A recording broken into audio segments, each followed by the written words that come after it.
সিলেটের শাহজালালের মাজারের ৭০০ বছর ধরে চলছে গণ ইফতারের আয়োজন। প্রতিদিন মাজারে ইফতারে অংশ নেন কয়েকশো লোক।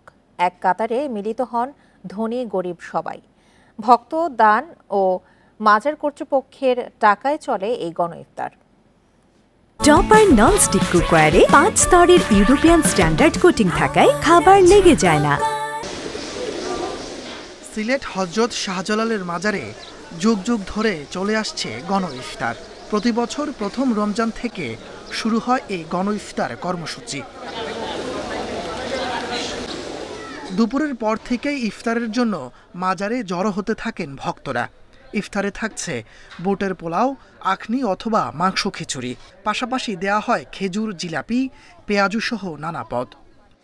কালকে রাত্রে শেয়ারি করছি, আর বিকালবেলা ইফতারি করতেছি, অনেক ভালো লাগতেছে। সারা জীবনে আমরা এইভাবে করতেছি, সবাই একে মিত্রে মিলিয়ে আমরা ইফতার করি, সৌন্দর্য লাগে, ভালোই লাগে, এখানে আলাদা একটা শান্তি লাগে।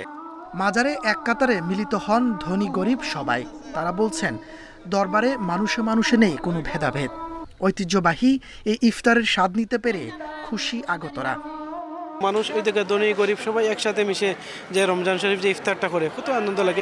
ধনী গরিব নির্বিশেষে এখানে সবাই খাইতেছে, সবাই খাইতে ইচ্ছুক বা খাইতেছে। মাজার কর্তৃপক্ষ বলছে, রোজার শুরুর দিকে ভিড় কিছুটা কম থাকলেও শেষে তা বেড়ে হয় দ্বিগুণ।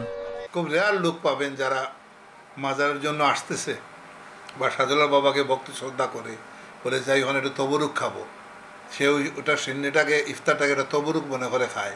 এই ধরনের 10% মানুষ পাবেন, আর বাকি সব মানুষ পাবেন আপনি গরিব ভোকা লোক।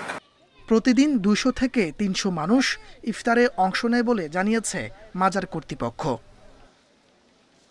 Independent news.